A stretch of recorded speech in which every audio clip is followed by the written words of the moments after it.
we're back and we've finally got Darren on the show. We've been teasing it for ages and finally you're here. I was trying to think of ways in which we could assimilate a wee bit, and then I was reading up to see that you're from Whittlebourne, which is literally maybe 3-4 minute drive up the road for me, so that should be nice and easy for us. I want to just talk about your result of the weekend. That one must have been an absolute gutter, but before that, how was your week? You know, what does a typical match week look like for you, both personally and professionally, Darren? A typical match week, to be honest, will probably start on the Saturday at 5 o'clock. So you're looking towards the next game already, which it might sound daft, but you don't really get to sit and enjoy yourself. First thing I'll do is I'll look to see who we're playing next week. Obviously, you know who you're playing, but you'll go and have a look. Look at their team, look at their formation, look at their players. Is there anybody come off early? Are they possibly injured? Just things like that. So you're already kind of planning ahead. And then a Sunday's kind of usually kind of day off for me, unless I'm kind of working up with Remax estate agents during the day. So sometimes I may have viewings in the Sunday mornings and stuff, so I'll maybe do that. And then obviously you're just going to spend family time in the Sunday, try and cut away for the football and cut away for the work. But Mondays are kind of back to work for me normally, where it's maybe viewings, valuations type of thing, where hopefully by that point we've also got the video and all that sent over for our own game. That's in into a wee kind of app called Huddle. Don't know if you've heard of that before. So going to Huddle, and again that's where it's kind of broken down for the players, shots on target, off target, free kicks, penalties, corners, blah blah blah, all this kind of stuff. So that'll kind of get downloaded, get a wee look over that, and kind of relive the game. But no, Tuesday we're then into training. Wednesday's kind of much similar to a Monday. Thursday's the same as a kind of a Tuesday, but at the same time you're still a Tuesday and a Thursday. I'll kind of work all the way up to kind of 4 o'clock anyway, and then obviously you're off to kind of training after that. So again, kind of work your diary around it so it fits in. And then Friday you're just kind of preparing for the game the night before. But that's kind of working week, along with dropping Wheeling off in the morning and picking them up for school. So you add that in as well. So it's good. It's busy, it's hectic. It's been my kind of life for the past 9 years now. So and from my point of view, obviously personally you want to kind of improve and do as best you can and try and get yourself kind of up the ladder and get myself back full time. Ideally, that's where I'd like to kind of go, and that's my kind of ambitions for that side of things. Tell me about then your estate agent career then, because you maybe look at the other end of the spectrum. You've got the Robbie Fowler Property Academy, for example. We spoke about that a wee bit with Stuart Petrie actually last month, because he played under him actually in Australia. That was his kind of celebrity player almost, back over in Queensland or wherever it was. But tell me about how that came about. You know, what point in your career did you decide that was what you were wanting to do, if it was starting to look like you were going to be part-time? Well, I was already part-time with Alloa. And when I was going, it was kind of a natural progression. You're obviously going from being full-time to part-time to then what's the next best thing, coaching, etc., etc. So when I was struggling with injuries full-time, and then I'd got a chance to go to Alloa, and it was Paul Hartley took me there. So again, I had 3 great years at Alloa. So that was me kind of doing starting off my badges and my B licence and stuff. So that was my kind of first kind of taste of it. And because I was going there kind of part-time, I was doing the community side of things for the football, so the coaching. So that was me kind of learning. And again, you're a wee bit nerve-wracking, you're a wee bit nervous, because it's quite nerve-wracking because you've never ever done it before. And although you're experienced and done this, done that, etc. in the game, and you're still kind of sitting there playing in front of 50, 60,000, very easy, and then try to talk to kids and talk to guys coaching wise is a wee bit a few Porky Pig moments. But no, it was again. It's the only way you improve and get better is by learning, and obviously by doing it all the time. So it got to that point. I was doing that for the 3 years there, and then it was kind of coming to the end of the 3 years with Alloa, and then I had a kind of opportunity. It was just somebody my brother knew, so working with an estate agency, looking for people sort of on Facebook. So I thought, right, I'll give it a chance, because I wasn't getting any younger, and I just thought, I need something else here to tie me in, because I felt I'd kind of bypassed the kind of community stuff. I was obviously looking for that kind of next step, whether it would be player manager or coaching or assistant or something like that to kind of kick on. And sure enough, but a wee bit of luck, Barry Smith let me go for Alloa. Cheers, Barry. But at the same time, deep down I knew myself inside that the legs were kind of going a wee bit. And I think the gutting thing was it was the season when you had Rangers and you had Hibs and you had Hearts and all that in the Championship. So it was one of those ones. It'd have been good to go out with that, but if I'm being honest, deep down I knew myself, man, my legs were done hanging off. So you just need to kind of accept that. But then the player manager role came up at Albion Rovers. A lot of people doubted me and questioned me as to why the hell are you going and signing for Albion Rovers or taking over the Albion Rovers job when they finished 8th and 9th every other season. And I just felt that it was a good step for me because I was under no pressure. I didn't think for a minute that I was maybe going to go in there and win the league, but we did. I knew kind of most of the players in it. It was a kind of decent enough squad. But again, I probably hadn't, because I've been playing in the Championship, last thing in my mind I was looking at like League 2 or whatever like that. It was one of those ones. I knew some of the players, but again, I didn't really know the league in that, so I didn't really know Albion compared to the other teams. But one of the things that kind of helped me and kind of made me go for it was I'd managed to get Sandy Clark in as my assistant. So I spoke to him, and he was on board and says, yeah, look, it sounds as if they're ambitious, they want to make a go at it.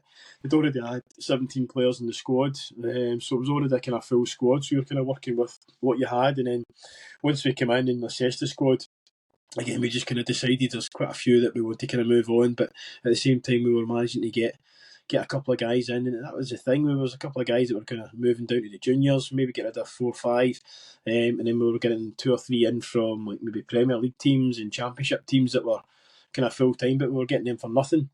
So we're actually saving the club a wee bit of money by getting rid of other guys to get these kind of young loanees in. So it was good, and obviously for that side of things, that was what kind of got me into the job and the Remax side of things, and just because that opportunity arose, and I thought, right, obviously it's that way you need another kind of income as well off the back of it, and it's kind of took off for there. So I've been kind of doing it ever since I was a kind of player manager, and it's one of those ones where you can kind of work it around the job. So do you still staying around here, or because you were gaffer at Fife as well, do you know, are you still kind of in the Glasgow area, or are you a wee bit more central? So and again, it was kind of through. Again, it was one of the girls that used to work with us, and she kind of gave us a wee heads up that this property was coming on the market. Fiance, she's basically, her mum lived kind of 5 minutes away. She was pregnant at the time. The office was 5 minutes away. The motorway was 5 minutes away. So it was very central, and it was a kind of repossession. So we were kind of getting it for a kind of good price. So it was one of those ones where it ticked all the boxes. Everything was kind of happening at the same time. It was kind of November 2017, and she was about to give birth in January, so it was a bit of a rush job and a wee bit crazy, but at the same time it was too good to kind of turn down. And my mum, she still lives in kind of Whitlaburn, excuse me, but again, so it's only kind of like 20 minutes away, 15-20 minutes away, so for that side of things it's quite close. For her to kind of come and see us, and for us to kind of jump back and see her as well. So it just kind of worked out quite well. You got a wee portfolio of your own, or do you just punt the houses? Nah, I had one or two that was Reading, but I ended up getting stuck with them more because they were at thingy value. They dropped in value, and I had to kind of keep them. But that's kind of away. So it's not really. It's something I kind of thought about a way back, but it just felt like there just ended up being too much. Not too much hassle, but everything was kind of changing with the rules and the laws, and setting property taxes and all that kind of stuff, and you're not quite making the Premiership wages you used to make, so it's not quite there for you. Aye, well, I do want to then take us back to the start. Take us back to Whitlaburn. You and Derek, of course, you grew up for not even just through your childhood, but through your football career together. But take us all the way back to your football upbringing, team you supported, teams you played for, level you were at. Well, we first started with, it was Catherine United, and that was 5-6-year-old, and again we just went and played with them, kind of local team, and again we absolutely loved it. The coaching and everything was great. You had a lot of friends from school, all that kind of stuff. Played with them for quite a few years, and then we went to, it was, I can't even remember what age now, probably about 11, 12.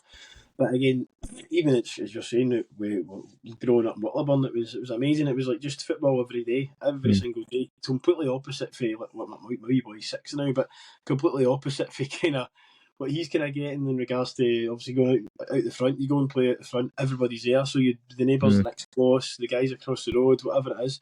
So you'd be playing every day, come back at lunchtime.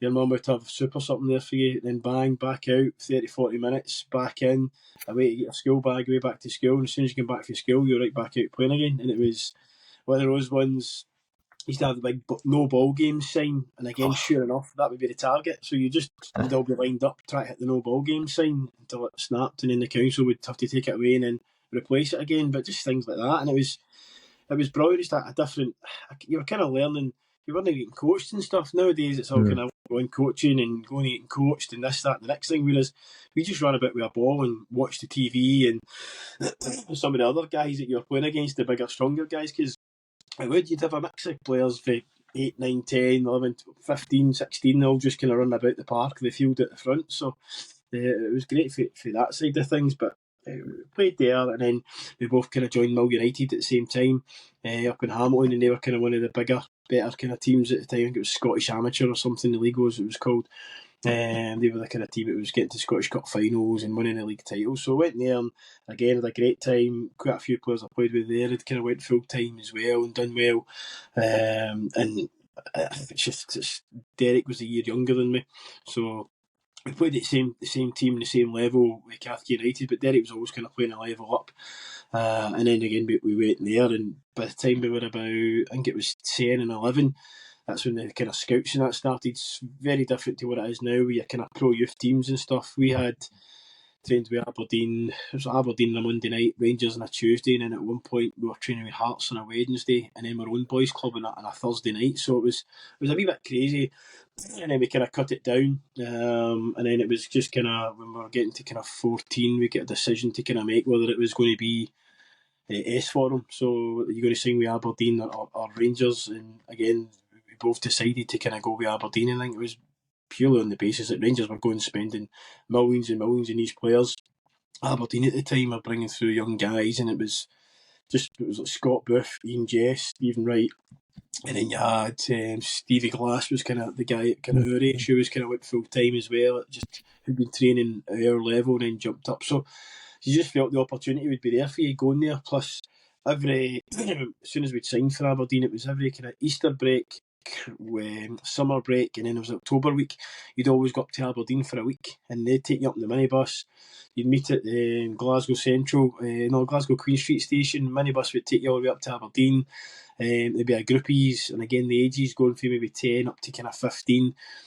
All up there training, and you'd go in, sit in the reserves changing room, you get put up in digs in Great Western Road up in Aberdeen, and it was amazing. It was just totally your young boy away up to taking away up there, and then you're training, you're in the changing room with the reserves, and then the first team's walking by, and you just felt part of it. And then you out training, the training pitch was literally like 50 yards away, and you could actually stand and see the first team. So that's kind of inspiring you and thinking, oh God, I want to be there one day. And you kind of had your pitch, then there was like the reserves, and then there was kind of the first team. So it was great. You could kind of see that wee progression and how you could, if you do well, how it would kind of progress for you and how it would work. So absolutely loved it. And then obviously decided to make the choice at kind of 14. We both signed the S form, which is a schoolboy form. That takes you to 16, and then at 16 they kind of make the decision about kind of going full time. And again, although we'd been with Aberdeen for the kind of 2 years, we still had options to kind of go to other teams as well. But we both, I kind of agreed. I was a year before Derek, so I stayed on to 5th year and then went up to Aberdeen, and then he came up the kind of year after. Do you take wee things like that, saying about how when he coached back in the day, it was just running about with a ball, and then even how you felt those wee bits at Aberdeen where you felt inspired or you could see a bit of a pathway? Do you think nowadays in your coaching life you can take wee things for that and implement them into your system? Yeah, there is. There's definitely bits that I kind of take into it, and it's and even stuff that I'm laughing now because I'm just thinking one of the coaching things we did with the boys the other week there.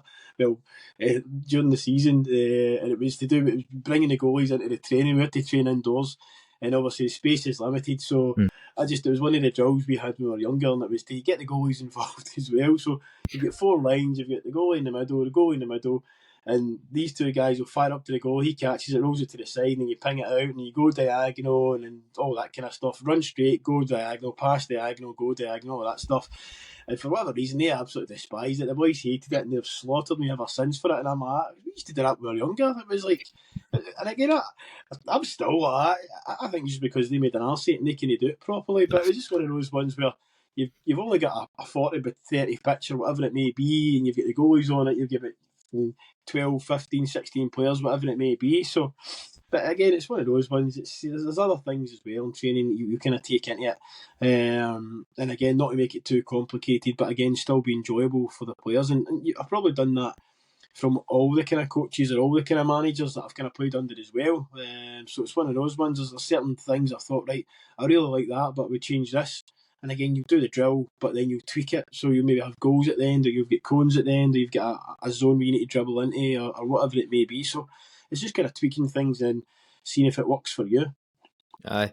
Well, you say that about as well, part of the decision to go to Aberdeen, even though it was a lot further away from home than Rangers was just because Rangers were bringing in all these guys for big money.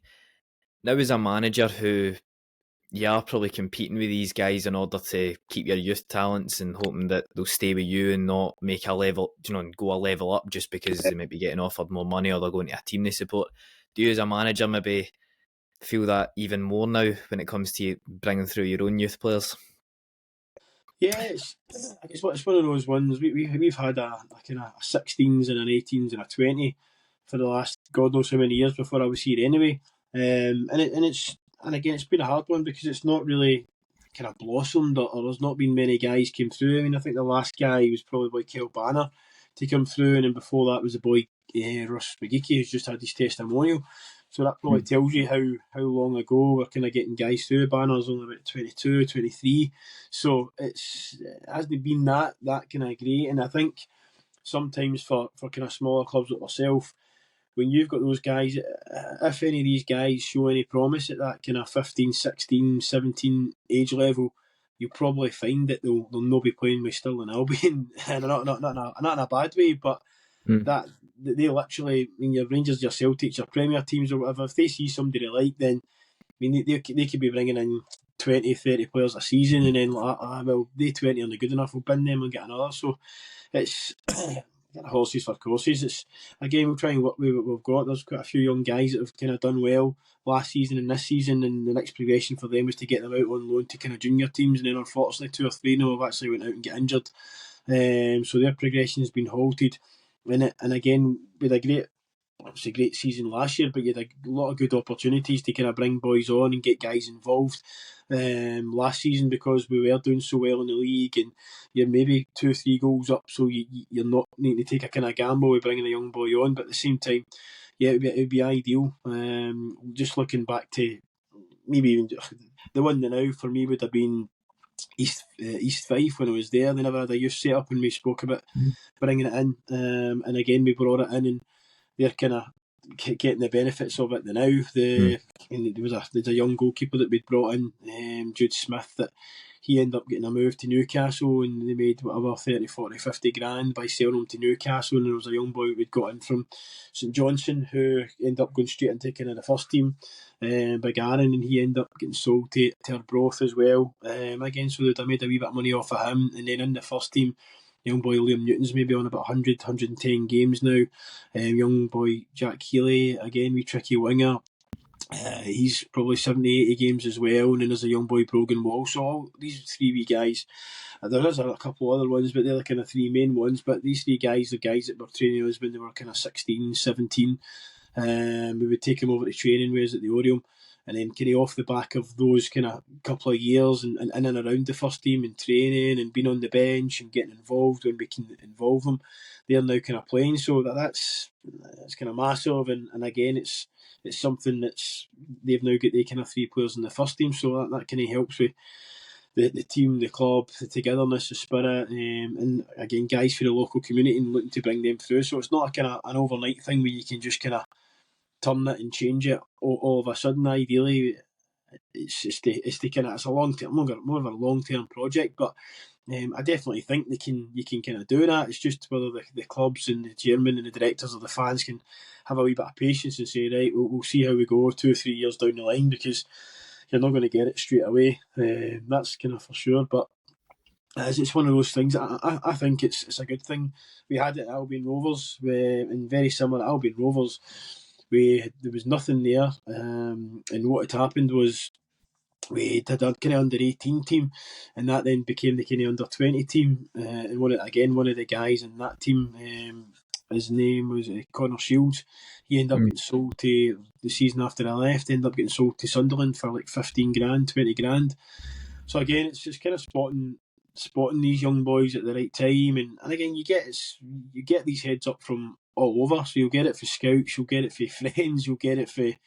You've got your own kind of scouting kind of network type of thing, and then off the back of that, you get analysts, etc., etc. So it's again, a lot of it's word of mouth. So this guy's looking good, or this player's looking good. You go along and watch them, and kind of see, right, with your own eyes. You get obviously heads up, then you kind of say, right, is he worth it? Send the scouts, right? Yeah, we think he's going to be worth it, and then. You may take a night off training, or you may just try and, if they're playing a Monday or a Wednesday or something, or a Friday night, then you get yourself along just to kind of see for yourself. So it's tricky.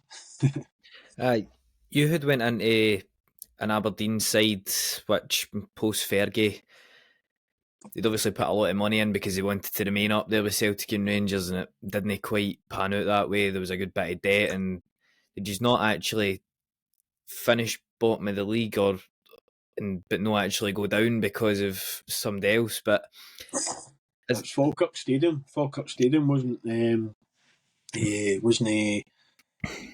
didn't have the right. I can't think if that was our year or might have been. Cause I remember one time there was a season. One time I don't know if it was before I was there, but there was a season. I think it was that season. They did finish bottom. I could be wrong, because I remember. Maybe what was? Do you remember the year that was? I've not got it down here. I've got it down here that you were at Aberdeen in 1995. Was your first year there? Yeah. Aye.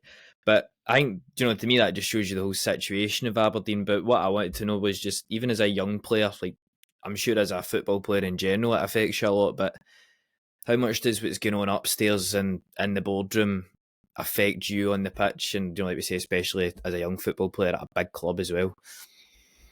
I think that kind of stuff, it never really kind of affected me. I was just always more worried about my own performance. I was probably too kind of self-critical, and never probably gave myself enough credit for probably how well I did and what I'd achieved as a player, because you're always wanting to do better. And I mean, I'd maybe have given the ball away once or twice in the game, and I'd be getting away thinking, oh, fucking hell, just, I don't know, it's just the game's just totally different now, because even then we never had all the analysis stuff, and we never had it was like basically the VHS. If your game is live, it's Scott Sport or Sky, which was later on in my career, but then you can we'll record it and watch it type of thing. Whereas now it's like, open up the app on your phone, right? Click on your name, right? This is it, Darren Young, blah blah blah. I would have loved to have had that in my day, because you'd have probably felt a lot better after kind of watching it back. Thought, I wasn't that bad. I only gave it away once or twice, and you've got all the different data, and you've got all the different stats, and your vests for all that kind of stuff. But again, from the stuff upstairs, it wasn't the only time that ever really kind of came into play for me would have been at Dunfermline, where we kind of had to take a wage cut, and we were told, look, guys, if you don't take a wage cut, then the club could go, and that's it, basically. So that was a bit of a bit in the balls, to be honest, because I remember signing, it was like a 3-year deal we'd signed, and it was 6 months into it, and then we had to kind of take certain cuts. So it was like certain wage groups were like maybe 10% or 20% or 30%, and the boys kind of came together and just says, like, well, make sure the young boys are not affected by it. And then, I'm still a young boy, but it was that way. It was to kind of help them as well. So nobody was kind of getting sacked as such. So that was it. But then obviously at the end of that season, a lot of players started to go, and obviously the manager Jimmy, they ended up leaving as well. Well, I wanted to talk about old Scovdale, because I seem to have a bit of a fascination with, as much as I love the Scottish football, and I'm trying to centre around that with the interviews. I've been quite fortunate to have had guys on who've went and played in middle of nowhere and all that. For me, your kind of foreign experience was him, and I'm curious about what sort of experience he was, being a Dane, a different football environment altogether, and even his success at Brøndby as well. How did that follow through for you? I think he was a funny character. He was brilliant. He's always going up for a laugh, and he's always stinking. He's always smoking, so you'd always smell him before he comes in the room. And but he tried to bring in this kind of the 4-3-3, 4-2-3-1 type of formation away back then, and it just wasn't happening. Honestly, it was crazy. We went on a run. I remember at the time I was injured and I'd done my knee and ended up missing nearly a full season. And he'd come in, and to be fair, that might have been the season you're talking about, because I think they got to 2 cup finals. It might have been they got to 2 cup finals and they get beaten both cup finals, and I think they ended up finishing bottom. I could be wrong. But you're talking about earlier on that one, but I don't know. I remember we end up the next season, because he came in and we spoke to Gardner Spears and says, "Look, Gardner," and he goes, "He keeps on trying this. The boys aren't getting it. Just go and try and let's just go 4-4-2 and kind of see what it takes us." And sure enough, changed to 4-4-2. I think the first game you beat Motherwell at 4-2, and then we went on an unbeaten run with about 5 games, and then he goes back to it. He goes back to that formation again. And again, there wasn't like much analysis and stuff like that, so it wasn't like you're getting videos and kind of showing. And he would touch on a few things in training, but just try to think back to did we take it in, or did we have it up on the board? Did we have, this is why we're doing it? All these kind of things. And it was a kind of no. And I think the more he kept pushing, the more he kept going against the players. So it would always be a case of we would play this formation, and as soon as you get a draw or something with 4-4-2, then all of a sudden you get a draw, and next minute he's like, right, we're going to try this again, and it's like we go and play it and we get beat, and then again we're like, Gardner, what is he doing? And then next minute again he goes back to 4-4-2, we're fine for a couple of weeks, and then it's like if you get a draw or a defeat, and it's like, oh. So he kept chopping, changing. His training was a wee bit eccentric as well, and some of the things he did, you just felt like it was disguised running, as you would call it. I always remember this one game, and it was basically like 22 players, 11v11, and you had the full size of the pitch, and then in between both goals, so both goals would be on the 18-yard box, right, but they'd be turning round the other way, facing into the 18-yard box. So you've got this, like the middle of the pitch, you've got the 18-yard box to the 18-yard box with the goals facing out, and in this middle area, it was like one touch. So we're like, what? So we're literally running about, one touch, and the boys are like, bloody hell. And then once we get into the box at the end, it was all in.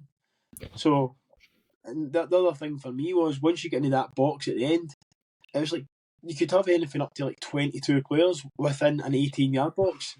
So it was just things like that. And he's calling it the counter-attack game and this, that, and the next thing. And we just thought it was all crap. But at the same time, there's certain things that, actually when we did a drill we did the other night, it was kind of something like that, but a smaller version, but the purpose and reason behind it, again, it was, and it actually worked really well. But just things like that. Some of his coaching was a bit, and again, some of the players, like I remember him bringing in, there was like three Scandinavians, 4, couldn't the goalie actually, 4 Scandinavians, nice guys, 1 or 2 of them decent enough players, and then there was a couple of Moroccans, and within the kind of first, like everybody's in straight away, so we had a right good team at the time. We got a lot of young boys coming through, and within about like 6 or 7 weeks, there was maybe like 1 or 2 of these guys starting, and then the rest of them were binned, and it was just kind of like these guys are all coming in, getting brought in from Norway, Denmark, and their own fortunes, and then again, just they're okay, and they're not really any better than what you've got there. And all the young boys are kind of straight back in the team after them kind of signing all these players. But he's a nice guy. There was one day one of them, I can't remember who it was, we used to have a cup of water above the door just at lunchtime, and sure enough, he's come in, oh, hey guys, and opens the door, and just as he opens the door, everybody's just sitting there like, oh no, and then just a big 2-3 cups of water right on the top of him, brilliant, soaked in, he's like, fucking hell, he's going mental, and were you fucking having a laugh? And to be fair, it was funny. I mean, he could be funny at times, but there was other wee things as well. We had the big whiteboard up as well, and every year we used to go to Magaluf, and it was just end of season holiday, win, lose or draw, whatever it may be. And again, we would come in and we have it up on the board, and it was like 250 days to Magaluf, 200. So whoever's first in the morning, also it was like a wee rule. Whoever's first in the morning scrubs out the board and then changes the day, 200 days, whatever the countdown. So the thing is, sure enough, you're winning, not a problem. Drawing, it's not a problem. And then see, as soon as you get beat, and he's pointing to the board, he's banging on the board, and like you can't turn around and start saying because the boys have got their Magaluf 200 days to go or 100 days to go, that's the reason why we've got beat. So it was just wee things like that. And then we had he was brilliant for quotes. So we'd have these quotes. Now, the one that, oh, you might be too young, it was the one about miniskirts. The miniskirts. Oh, I'm definitely too young for that one. So you say the statistics are like miniskirts or something, they hide the good things or something along the way. I can't remember. But it was a famous kind of quote. So we end up having this table in the changing room, and it was a kind of felt table. It was just an old table. It was always there with signed tops and balls.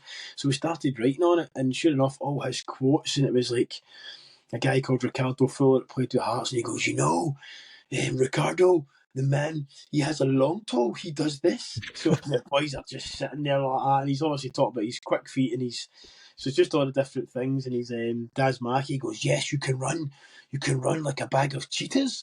And just, so we've got all these quotes all over the table, and it was just, you're sitting there on the team talk, just waiting for a different quote every week to go and write down. I mean, he's a nice guy, and again, we had a wee bit of success with him, and then again, obviously kind of passed away the other years there, but he was a nice guy, and one of the things for me was he kind of made me captain as well, so I was very appreciative of that, and he kind of trusted me at such a young age to kind of go and do that.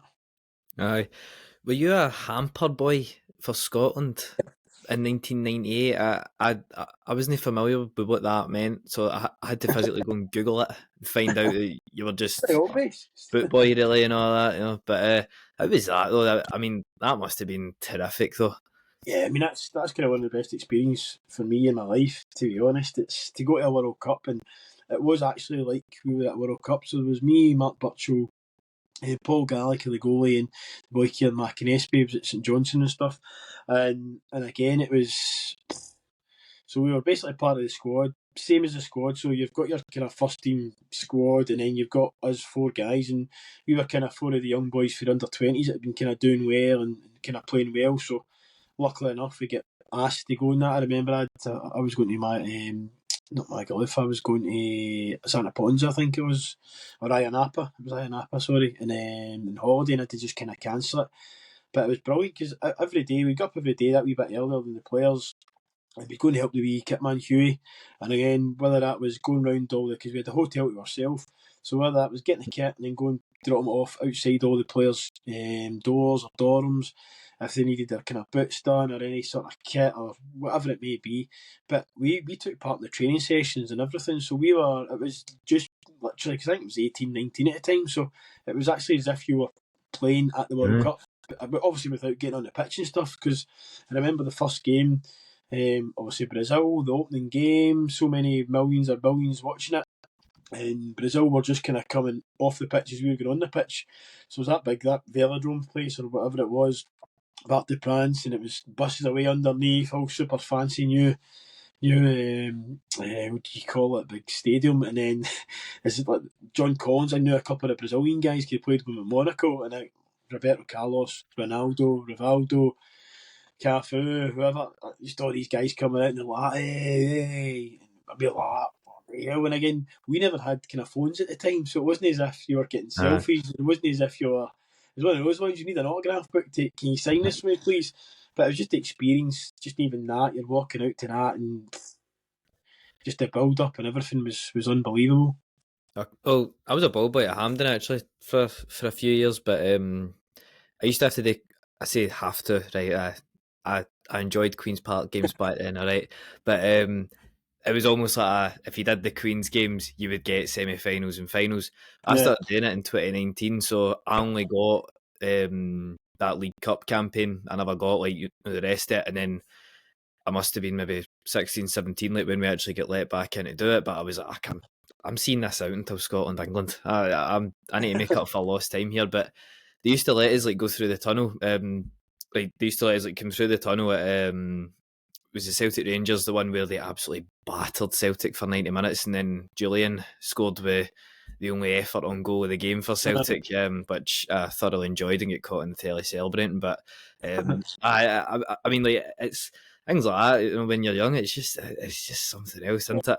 Yeah, it's kind of surreal because obviously Scotland until now obviously hadn't been at another World Cup, so it was, and right at the very end I've got a top and it's got every single player signature, every single all the manager and all the coaching staff, their numbers and all that on it. So probably worth a wee bit. But nah, it's just one of those just amazing experiences because we would be in the change room even after the game. I mean, remembering the very last game, the Morocco game, they get battered 3-0 and end up, and I think Burley gets sent off as well. And it was a few guys, it was their last ever game for Scotland because they were older and they were obviously going to retire at the end of it and stuff. And again, that was just, obviously you've seen grown men are having a wee bubble and a wee cry, and it's just the experience of kind of being there and even just everything about it. Like you're sitting in the changing room, not in the changing room, you're sitting in the wee bit up the stairs doing and that's when they were kind of doing analysis, and it's like we're watching videos of Brazil, right? And then the next day, obviously, you're on the pitch and you're doing the shape and Rivaldo or whoever it was, right, Darren, you're this. So we would be in the first team against the kind of Scuddies, and we were just filling in, right, and this is what he does, and you need to go short or you need to sit in that position. And again, we were just playing there. 2-3 days later, they're playing the Brazil, the real Brazil. But it was some experience, and again, something that you can't put a price on. Aye, I want to then jump to your Dunfermline time. You and Derek once again on your travels down to Fife. How did Aberdeen end for you? Was it a contract thing? Did they not say that they were going to shorten your contract and slash it, or is that the Daily Record talking pish? It was a wee bit of everything. It was at the time, I think it was like your Dundees and Hamiltons and maybe Motherwells, 2 or 3 teams that were going to kind of liquidation or bankruptcy or whatever it may be, it was called at that time. So they basically had the wage cut, so Aberdeen were the exact same. So it was kind of working out like a kind of 50-60% wage cut for me to kind of stay. And at the time I was the captain, so I'm like, come on. And like, I was trying to kind of negotiate a wee bit. But then there was other things as well. So first of all, Dunfermline were kind of offering us a good deal. Dunfermline had finished above Aberdeen 3 seasons in a row. So they were on paper a better team than Aberdeen. Obviously Aberdeen are a much bigger club than Dunfermline. But at the same time, at that stage in my football career and Derek's, Dunfermline were actually bigger because we were finishing above. Both given 3-year deals, a bit of security, and also both given more money. But one of the kind of big things as well, obviously Derek's partner, missus and wife, I don't think he was engaged at the time, I don't think so. And I think they might have been, the two might have been engaged, I can't remember. And we had both come down they were both kind of working kind of down the road, so it was kind of back down to Glasgow for that. And then one of the things, my dad wasn't well, so he was kind of diagnosed as well. He's only kind of having a year and a half left, so there was a kind of a wee bit of everything. So it was that way, you're close to your family, you're close to your kind of partners, and you've got security of a 3-year deal and more money. So from that side of things, kind of ticked all the boxes. But the way it kind of ended for me, I didn't like the way it ended. It was Stevie Patterson at the time. And even a daft thing, like I don't think I ended up playing for the last 6-8 weeks or something. And I had, like, if I played one more game, my wages went up by, I don't know, like, I think it was like every 15-20 games or something. So maybe it's £150 a week, something like that. And sure enough, they never ever even put me on again. And I'm just like, this is an absolute joke. But be honest, like my last kind of day or days there, you're quite tearful. You're quite sitting in the car park the very last time, and they get guys talk about it. You're sitting there and you get your black bag with all your kit and all your boots and all that kind of thing. So to have been there, for kind of 10-year-old, and then to kind of have it happened the way it happened. It was pretty crappy, to be honest. Because again, I gave them a lot, and I think I kind of probably deserved a bit better. But at the same time, that's football, and you just kind of deal with it and you get on with it. So, so maybe unfinished business there. Maybe. Well, listen, Warnock's not there anymore, so. But you said there's a 3-year deal, but everything seemed to have come in threes for you at East End Park. If we can talk about cup final defeats to Celtic, I can't get my head around that. And being a Celtic supporter, and as much as it was before my time, but that must have been pretty tough for you. Also, as well, the fact that injuries made up a good part of your career as well, and that continued on in Dunfermline, didn't it? So, well, that was Dunfermline. It was 5 years I ended up being there, and it was 4 cup finals I managed to get to. So it was the 2 Scottish Cup finals, League Cup final, and then obviously we'd been relegated, and it was a kind of Challenge Cup final. So I did a great record of semi-finals. So I've been unbeaten in about 6 do you scored in a semi-final as well? Yeah, the Dunfermline one. I've been unbeaten in about 6 semi-finals, and but I've never managed to win the final. so play me in the semis, but lead me at the final. But no, the first one again. It was 2003, maybe 4, maybe I can't remember. Celtic, and it was again we were 1-0 up, and it was bloody that was Larsson's final. Minute, no, that was the one they all spoke about with Larsson. Aye. And he'd end up we were 1-0 up. Ball comes in at a corner, second half, and then Baldy's punched it. Nobody's seen it. Goes to Sutton. He volleys up the park, and our wee centre half at the time slipped, and Larsson's ran in and scored for the halfway line. And if you had your VAR or whatever, then what's going to happen there is it'll be a penalty for us. Craw would have probably made it 2-0. It's 55, 60 minutes in the clock. Baldy would have been sent off, and we were playing against 10 men, 2-0 up for the last half an hour to win it. So it's things like that you're just kind of gutted a wee bit about. The next semi-final, the semi-final, it was League Cup, and we played Leven. I think Lambert was the manager at the time, and I'd scored the penalty, so we won 1-0. I scored the penalty, played at Easter Road, right down the middle. I always remember scoring it, and then we got to the cup final, but then I broke my metatarsal, so that was a disaster as well. So it was kind of leading all the way up to the kind of final 5-6 weeks before it. I thought I'd maybe have a wee chance to kind of be involved, and then obviously 2 days before it just kind of broke down again. So I knew I was kind of done in, so I ended up missing that. And then the last one, the other Scottish Cup final, was 2007. That was again 5 minutes to go, and it was Pierre Doomby with a toe poke in the corner. We actually had 2 or 3 good chances. I remember Butchie, and I think it was Stevie Crawford as well. Both had chances to kind of take the lead or go in front, and it never kind of happened. And then, to be fair, in that one as well, again, if you look back on it now, and I get man of the match. So again, it's a good thing to look back on and say, oh, I was man of the match in the Scottish Cup final, but. Something to show the wee man when he's older, but at the same time, you'd rather swap that for a medal, a winner's medal. Well, when you went to Dundee, it was the first time you had waved goodbye to your brother in your football career. Did that hit you a wee bit personally there? Well, he'd left. He was only at Dunfermline for 3 years, so he'd went to Partick after Dunfermline. But I was quite sad, because obviously he was another one that. He was done in with injuries, and it was more down to the club than anything else. He'd got injured, he did a hernia. Everyone had spoke about, like, you need a hernia done, get a double hernia, because the next one will go within 6 months to a year. And sure enough, Derek comes back, 10 months, whatever it is, down, another hernia needs done in the club. So the club's kind of excuse was, he was kind of injured and all that kind of stuff. But had he got the double hernia done first time round, then he'd have been fit and he'd have been okay. So it was a wee bit of shame for that. But it's one of those ones you always kind of look out for him, and you're always wanting to kind of make sure he's doing well and all that kind of things. But yeah, it was obviously the first time since about 10-year-old since you were apart. So and even up at Aberdeen when we moved up, again the flats were about half a mile apart, if that. He obviously lived to me to start off with, and then he got his own place, and then when we came down from Aberdeen to Dunfermline, we lived 5 doors away in Cumbernauld.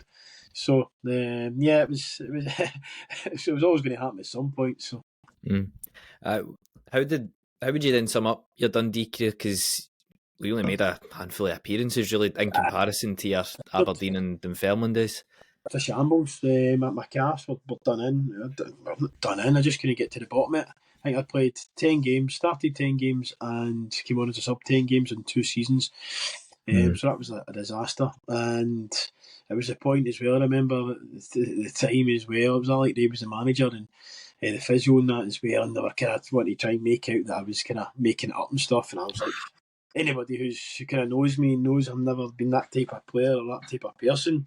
Because I'd run through a brick wall for any of the teams and the players and the managers that we've ever played for. So, but again, it was just this problem, as if it was kind of coming through one calf and then jump on the other calf. And so, I mean, I did everything. I was away.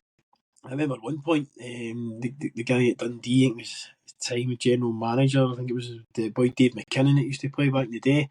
And he took me and it was like it was sitting on the couch listening to this guy chatting away, and it was as if it's not quite hypnotherapy, but something along the lines. I'm like, look, I'll try anything. I was away seeing guys in my back. I was away in a thing called a hyperbaric chamber. It was like pure oxygen, sitting with like 60, 70-year-olds just to get pure oxygen into it. I was doing that once, twice a week. Everything they wanted me to do, I went and did. And then I started to try and go and see my own people as well, just to see if I could get to the kind of bottom of it, because nothing, I would go so far and then it would just keep on happening again. And I remember one time, I mean, Alec Ray was obviously pissed off at the time, but he was telling me, he goes, oh, how can it jump from your right calf onto your left calf? And I'm like, I says, Alec, he goes, why would I make it up? I goes, I'm out there running. So I was literally out there like every other day, come back for training, doing extra, try to get myself back fit as soon as possible. And then it got to the point we had a minibus going up to Dundee, and the boys who could drive it legally, we'd all take our turns kind of driving it. And again, I get told, no, you need to drive up yourself. So I'm thinking, I'm in Cumbernauld, I'm driving an hour every single day. So obviously the usual, train Monday, Tuesday. I was in for double sessions. The boys would be getting up. So you're kind of getting distanced away for the players as well, because you see them in the morning for your breakfast, you'll see them in the changing room, then they'll go and train, you'll go to the gym, do your bit, then you'll come back, have your lunch, they'll go down the road, you're then away back doing extra in the afternoon.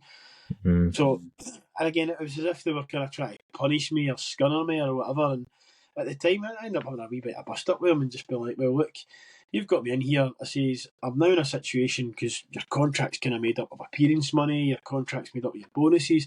I says, I'm in a position where I'm not getting any bonuses, I'm not getting any appearance money, and then on top of that, you've went and signed, I think it was Colin Callum at the time, you've went and signed a ex-Scotland international in my position. I go, so why would I be faking an injury, and why would I just be kind of sitting here when I'm having to drive up every single day myself? I says, what's the point? Why would I do that? I says, I've never ever been like this in my life. I says, so why would I do it now? So that was it. But it's like, again, it's one of these things, and that's how it kind of gradually after then went to, I think it was, I went to a trial at Queen of the South, I think. Yes, you did.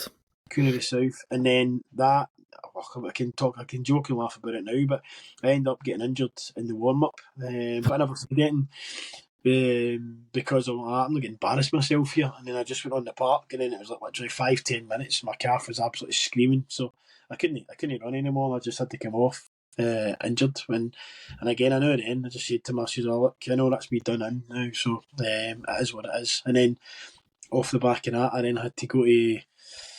I went to Morton, and again hobbled through a season at Morton, or 10 months it was. And actually the physio now, Kenny Crichton, who was at Partick at the time, I went in and seen him, and he helped me out quite a bit.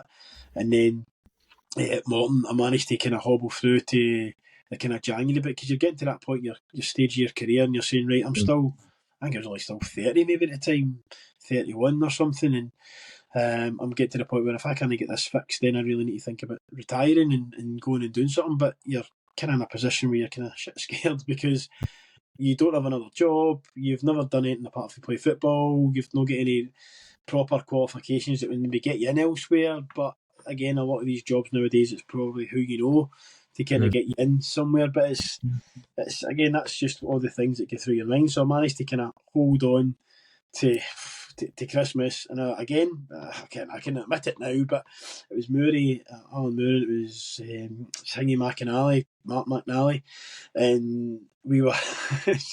I don't know how they've not seen me, but I was meant to be signing a new deal that day, and I injured again, and I managed to again. They've obviously not checked or looked at you, but hobbled through training. My calf had gone again.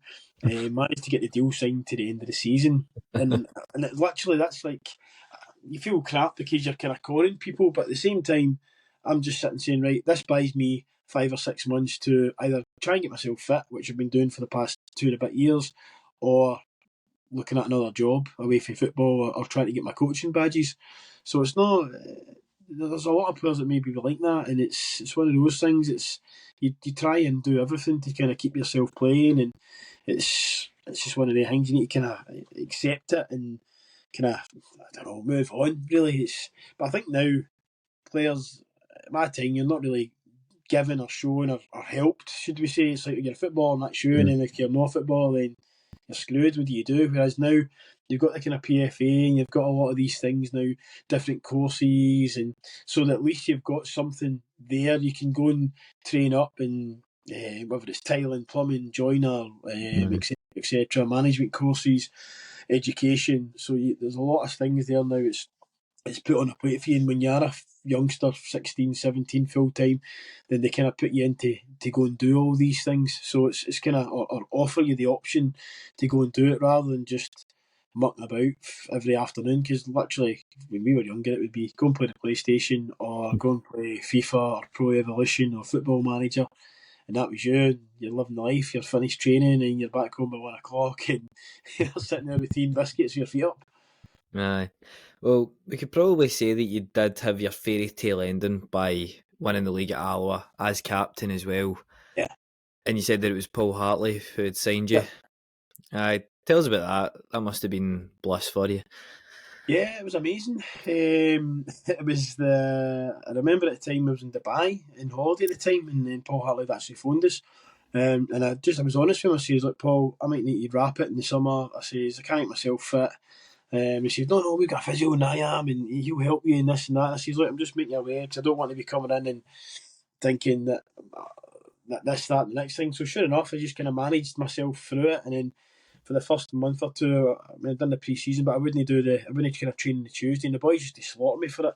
But I would play on a Saturday, and it would be, again, we'd done great, and it was that. Sorry, training on a Thursday and then playing a Saturday, and again, we had a great season. We ended up winning the league, so it was brilliant to be captain. In the next season, we're in the league again, and then we got the playoffs. It was funny, my brother was Queen of the South at the time. They won the league and we finished second, so we get into the playoffs and then played Dunfermline, so ex-team, so we end up relegating them, and again going up through the playoffs. So again, as a captain, that was amazing. And then in the last season, again stayed in the championship, which again was some feat, and I went right down to the very last game of the season, the last kick of the ball in the last game. We'd already finished, we'd come in, Paul Hartley had left by this point, it was Barry Smith. Barry played me 14 out of the last 15 games, and then we came in, we beat 2-1 with Falkirk, and then we're sitting in the change room, Barry's giving it the chat, right, we're looking forward to Tuesday, we've got the playoffs for going down, so we need to prepare this for that, the next thing. And then next minute, Alex Smith comes in and he says, well done, guys, well done. And we're like, what's he talking about? We're in the playoffs. And then one of the players came in, he was out late, and he goes, Queen of the South have just scored. And I'm like, what?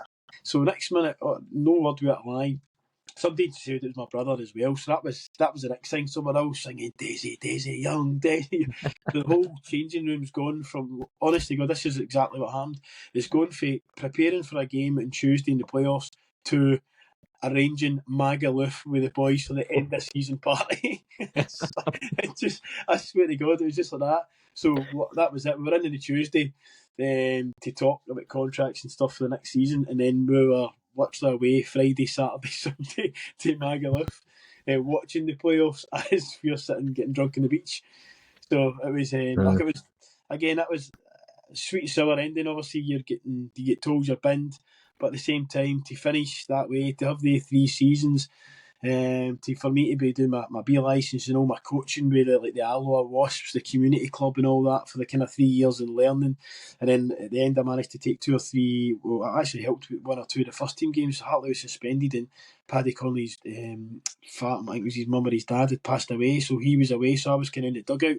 Paul did the team talk and then I was kind of in the dugout, so that got me a wee taste for it as well, and then along with taking 2 or 3 reserve games, so that was my kind of next week in a step. So it was great. I loved my time there, and it was really good to kind of do that. And again, Alloa stayed in the Championship for a good number of years, 4 or 5 years. I think they went down once and came back up. So again, I do kind of feel part of that away that start when it started all that way back there with Paul coming in and kind of bringing me on board. So no, it was a great time, and then obviously that led into going to Albion. Aye. Well, talk to me about that then, because you've essentially went from Alloa straight to your gig at Albion Rovers.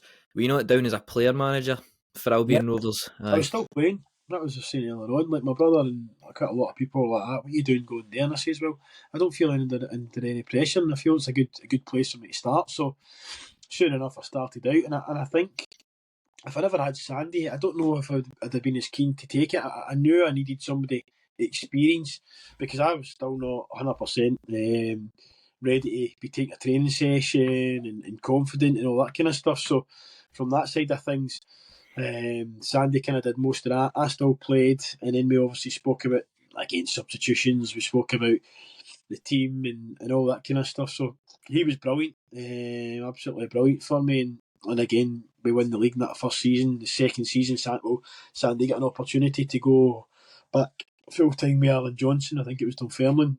And again, in the contract, it was off you pop. And then Billy Stark came in. So again, to go from Sandy to Billy, it was funny. They're kind of 2 different characters. Sandy's very kind of described black and white. He's very, you've made an arse, you've made a mistake. And Billy's maybe a bit more softer, but not in a bad way. He's still got a roar on him, and he'll put people in their place. But Sandy doesn't suffer fools gladly, should we say? But no, again, the 3 seasons were brilliant as well. And again, it never ended great, but we won the league. And in the second season, we miss out in the playoffs, and it was like kind of that helicopter Sunday. There was us, Airdrie, and there was Dumbarton, I think it was, Nosy and Ra, all fighting for this kind of playoff place. And for a club like Albion Rovers to be even challenging was ridiculous. But we did anyway, and it was going down. They end up getting a goal in the last 10 minutes, so they end up staying in the playoff place. Us and Airdrie were like 2 goal difference or a goal difference apart. They were a point behind. So it was literally like, boys run to the sides, what do we need? And it was like, guys in the mobile phone, we did another goal. So we were like 3-0. One more goal. But at this point, I knew that Shinra had scored, and other teams, you're just trying to get the goal. I think we won 4-1, Airdrie won 3-0, and Shinra won 1-0. So it was brilliant. It was a great experience. And in the last season as well, right up to the kind of second last game of the season, we were still within an opportunity to win not to win the league, to get into the playoffs again. So by that point, we were kind of the lowest budget in the league, and to get out what we did at the players was unbelievable, especially with 1 or 2 kind of injuries to key players. But now the big boy Ross Stewart, he'd managed to get him on board, and it was Ross Stewart, the goalkeeper as well. We had kind of him as well, so they 2 had done very well, and they ended up getting a kind of move to St Mirren at the end of it. And then obviously Big Ross is now down south, isn't he? Moved to Southampton, yeah. No. It's Sunderland, is it no? Or did he go to Southampton? No, he was at Sunderland and he moved to Southampton for 10 million, and he's been injured since. Aye. It's a bit of a shame. Aye. Well, I want to then talk about East Fife. My dad is actually a Glenrothes man, so he's a lifelong Fife boy. But since he came through here, he's influenced me in a certain way, clearly. Yep. But he actually always talks about how, well, not always, but he remembers seeing a teenage David Beckham in Methil for Man United in a friendly against East Fife, which just shows you maybe how far there's been a bit of a fall.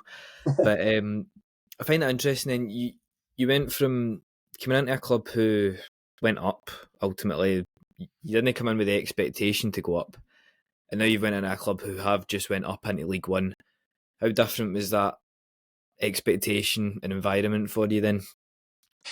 I think because we'd already played against, well, I'm sure we'd played against them. Yeah, we'd played against them, so I kind of knew the kind of team. I knew the kind of players. Again, obviously, I felt I'd done very well with a small budget, and again in the league. And again, it's one of those ones you had progression. So I was then going in there to obviously Tony McMinley as well, and Tony had been with me at I first met him at Alloa, and then he came with me at Albion Rovers, and then he kind of helped.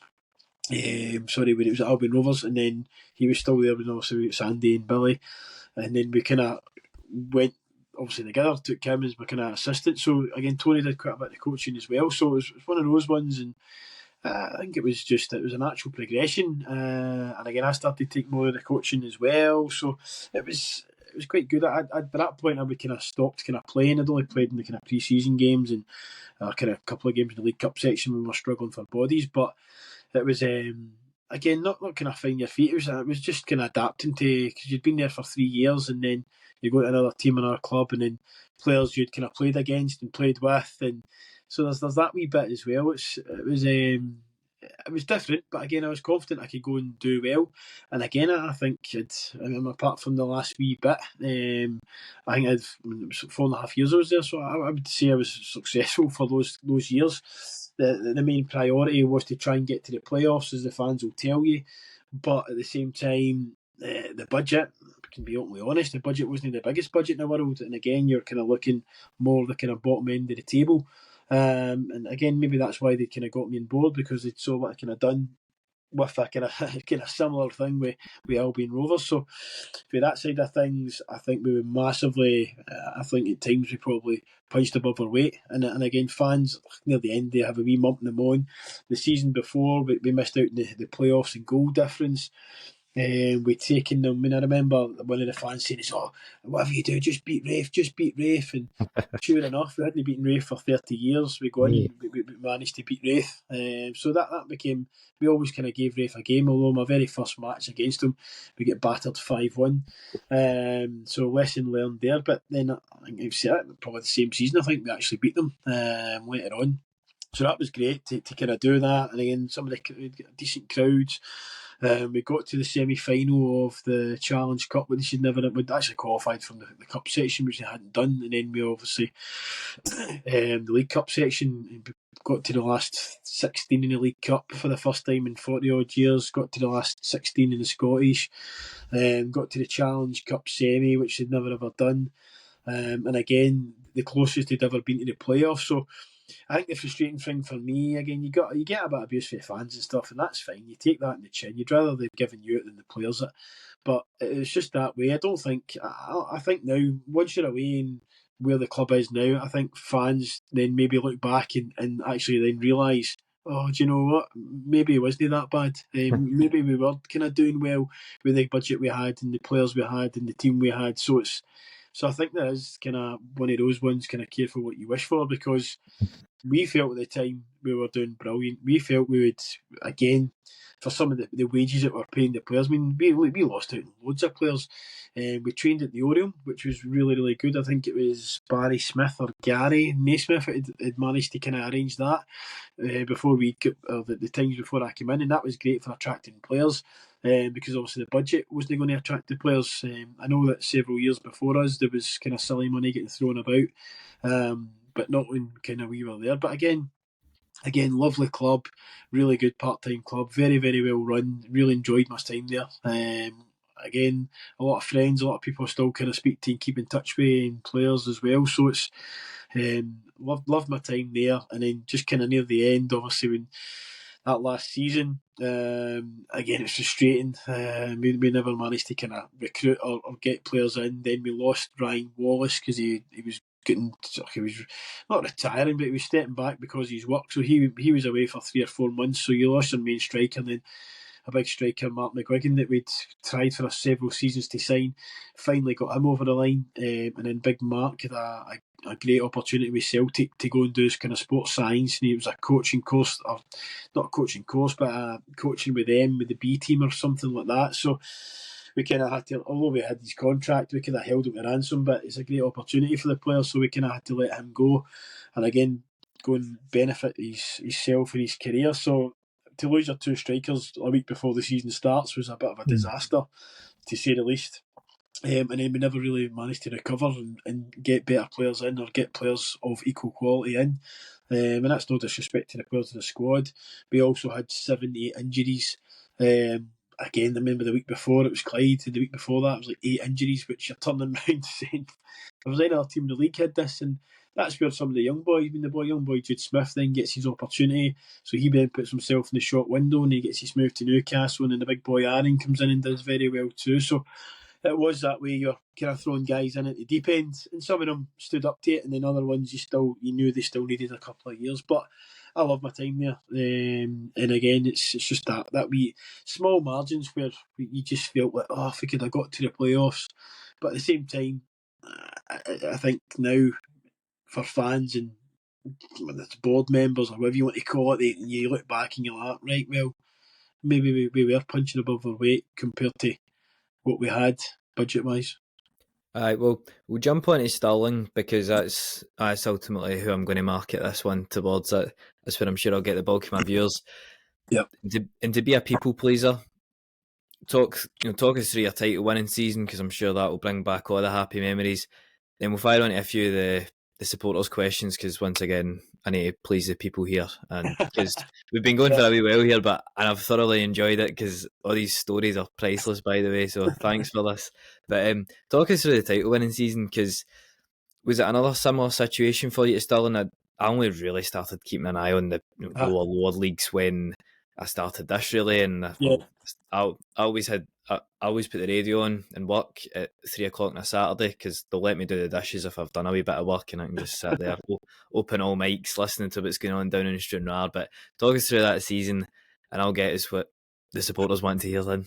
I think the ambition was obviously to challenge for the title. That was, I mean, we're not going to kid ourselves on. We're not going to come out and blow our trumpet and say we this, we that. It was always to get up, but deep down, I'm sitting there saying, right, I've been in around these leagues now.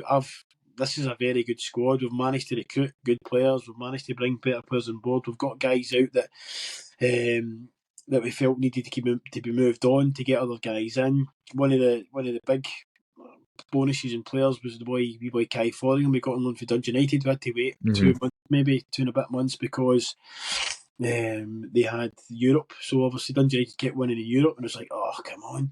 Then we finally managed to get him in, and then obviously the fans and obviously the players as well. Because can you speak to the players personally? Are we getting anybody else in, gaffer, and all that kind of thing. So once we get him in, Kai was 5-6 goals and about 15 assists just that first part of the season, and then 2 hours before the deadline, Dundee United took him back, which again was absolutely gutting. But I mean, the season itself, Dumbarton started off 7 wins in a row, and it reminded me very much, the way the season panned out, very much of the season when we won the league with Albion Rovers. Albion Rovers were 12 or 13 points behind Arbroath, and we managed to kind of come back from that depth and that deficit with games in hand to come back that much, and then to overtake them. And then I remember, I think Arbroath kind of blew up. They end up with the Albion Rovers season. They blew up and end up winning for about 16 games. But our season maybe similar with Dumbarton.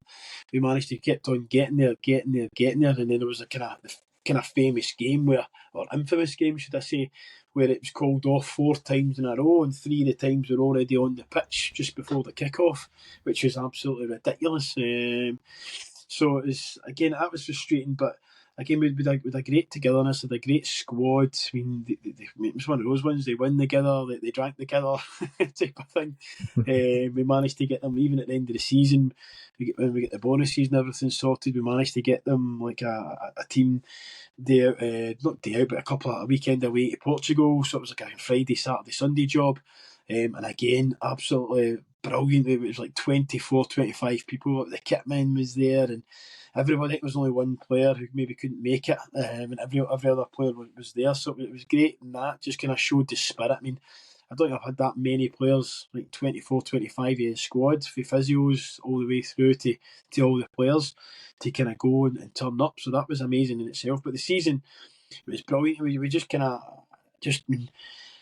we was talking about the other week, we someone scored like 30 goals for set pieces. It was like 13 long throws, first phase or second phase, 17 for corners, again, first phase or second phase. And that was things that we've been speaking about earlier on in the week, just regarding our own situation this year, because we've not scored anywhere near as much or enough. And again, whether that's because it's maybe is it a lack of quality with the balls in, which probably isn't, or just the chances that we're missing. The players individually are missing the target, or not hitting the target.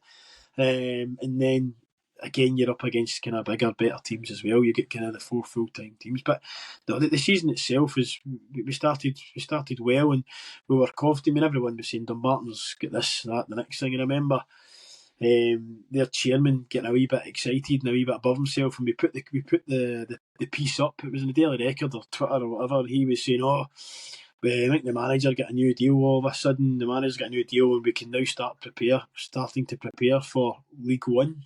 Now I think that was the quote or along those lines, and we were like, "Oh, right, really?" So that was always in the back of the players' mind. The fact that their chairman's come out and says we can start to prepare now for next season, we're like, they get a wee bit excited here. So off the back of that was something that was always kept in the memory. And again, sure enough, we just kicked on and did better and better and improved as the season went on. Got stronger and stronger, and again we end up kind of winning the league. It's one of those ones you started to get those kind of 5, 6, 7, 8 points ahead, and the games are running out, and deep down you're like, "Ah, we really can't make an arse of this." And I remember the game we played them away, and it was one of those ones, just don't get beat. And it was brilliant to see, because we come in after the game, deep down and inside, we drew 0-0. They had chances, we had chances. It was a horrendous night. It was the 4th or the 5th time asking for the game to be replayed. It got played, and it was a terrible game. And deep down, I'm like, you beauty, because they then needed to win every single game. And but the good thing was, we came in the change room and the players are sitting there saying, "Oh, this is shite, this was he was saying, blah blah blah, and that's not good enough and all this." So it was good to see that, and I'm like, again, I wasn't going to, I let them have their wee rant, and I wasn't going to get too over and above and be like, "Right, wait a minute, guys, this is we've done brilliant, we've done what we needed to do. That's the job's kind of done." But again, you don't openly go and kind of say all that. You'll kind of word that a certain way. But for me, that was it. That night when we drew with them away, and because if they cut the gap, then there's obviously still those games to catch us. But for me, that was a kind of time where there was other games in the season, last minute winners and things like this, and it was crazy. I remember it was 3 or 4 times with last minute winners. But again, the fitness of the players was outstanding, and again the spirit, the togetherness, and again we chopped and changed with players and stuff. And again, it wasn't some boys were. There wasn't really any guys here that will kind of spit the dummy. You speak to them, and you explain to them why they're kind of left out and why you've changed a certain way or went a certain formation, and again they're all kind of acceptance of it. So it was brilliant. And just as it was getting closer and closer, I mean the crowds as well. I think you started the season, you're maybe 400 or 500, and then by the end of it you've got about 1800 coming into the game as well. It was some season. Aye. Do you know, the funny thing is, like, I'm reading through them, because, like, so essentially the way I've done it was, I had this wee light bulb moment just before I interviewed Stuart Petrie, was that Pie and Bovril, the forum website, and I thought it's a bit last minute to ask Montrose supporters, but this is a place where I can actually get right through to them. So I then had Stuart Hunter at Bo'ness on the next week, and I thought, right, I'll ask the Bo'ness supporters, and I actually got a good amount of replies, you know, and we asked a few questions. There was one, I will reveal that after it, he was like, I wish they didn't ask me that right enough. But the funny is, we've actually covered a lot of what they really want to hear about, you know, what I hear about if there's anybody coming through, or, you know, what the whole youth setup is, and, you know, even one about, are you looking to move into full-time management? I think you said that earlier on, you know, that is still your ambition to go on. One here that maybe we've not covered, but probably there's probably a wee overlap somewhere. From Waters is God, and would love to hear how Darren manages the challenges of getting his game plan and organisation done with the limitations of part-time football. How do you get that across?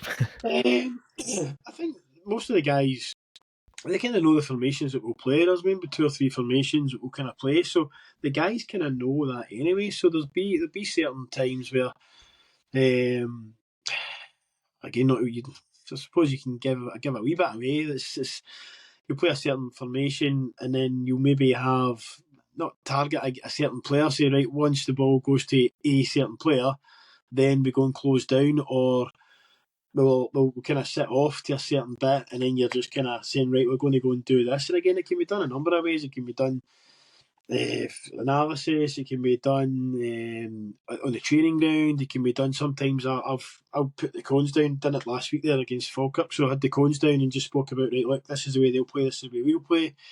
Happy for this person to have the ball, and then once he comes forward, we kind of squeeze the game, or we go and press, or whatever it may be. So it's just kind of things done that most of the guys, you maybe do more stuff in pre-season, and then that'll kind of take you into the season. So unless you're going to have any maybe major dramatic formation changes, which is maybe then start and do that on a Thursday night and just say, right, we'll look to maybe go this way, this is what we're kind of looking for.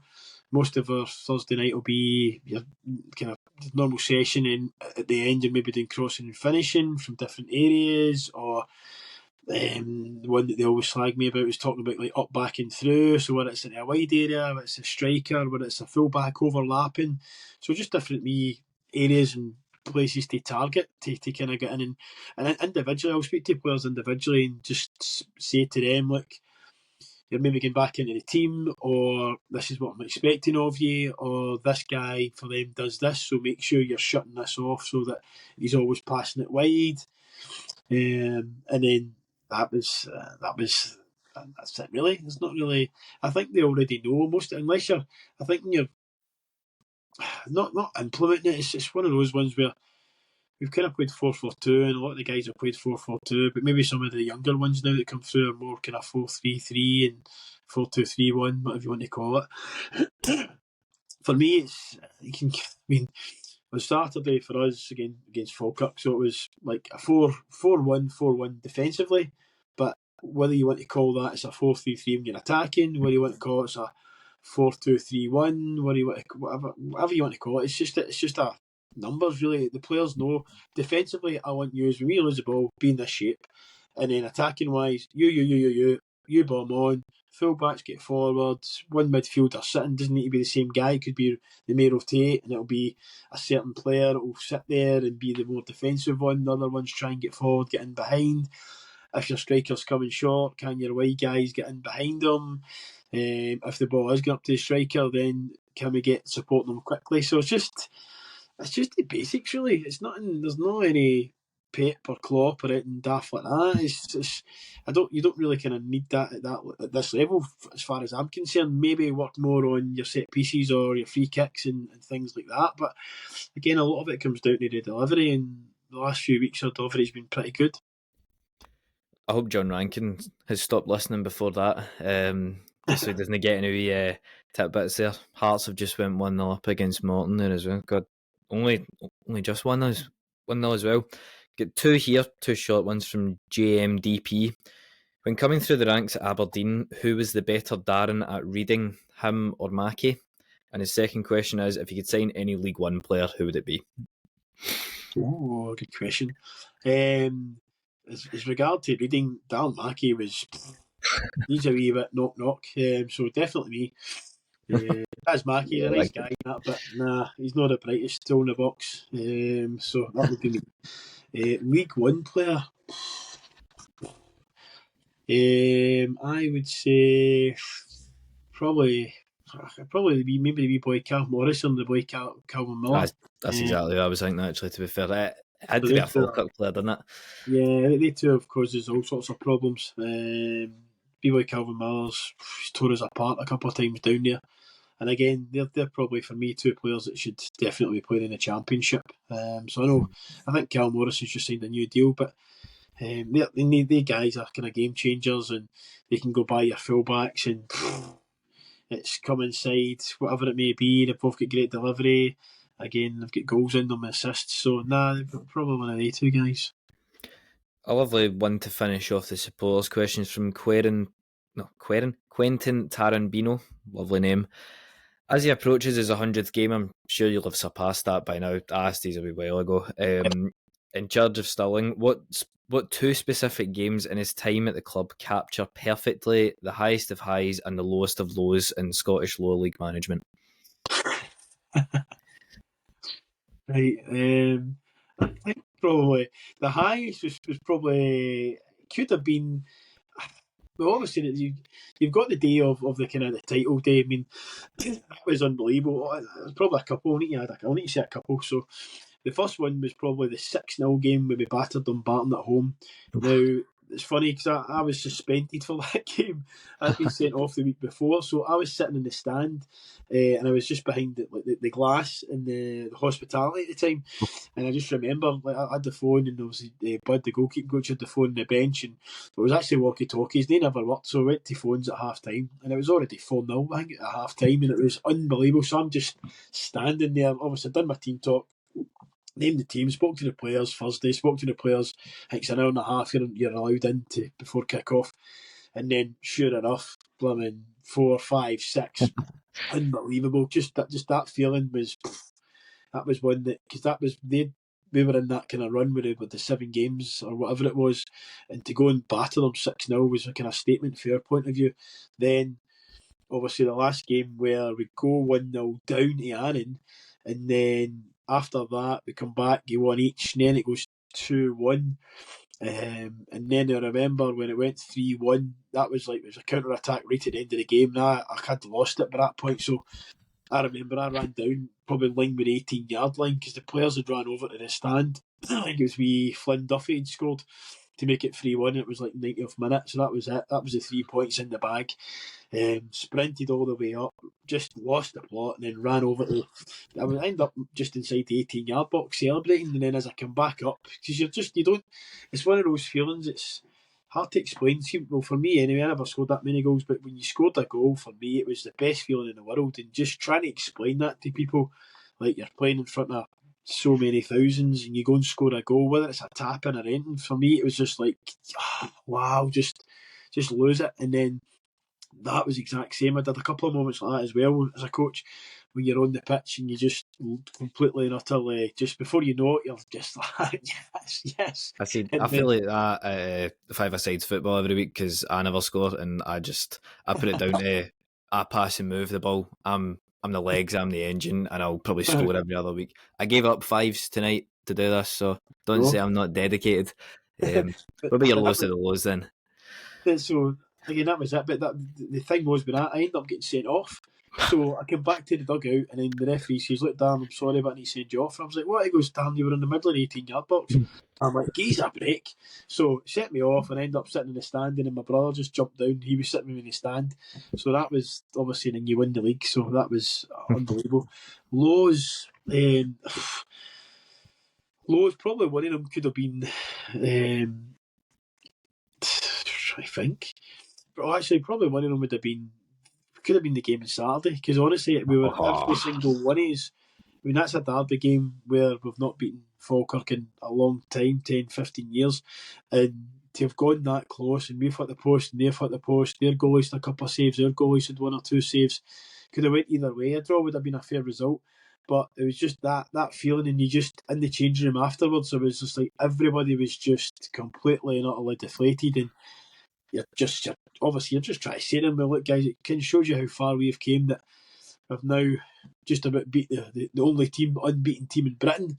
So to have gone that close and that far, and I'm trying to think the other low might have just been the Aberdeen game, because we felt we should have a penalty in the last minute, and Ross Davison get wiped out, and we never get the penalty. Don't get me wrong, it'd only make it 2 each, but you're just gutted again because you're taking an Aberdeen team that obviously are not doing very well this season, but you'd kind of take them. They played in Europe and stuff, and so that was a kind of wee sore one as well. But there's been a few this season, and the fans who have been there week in, week out.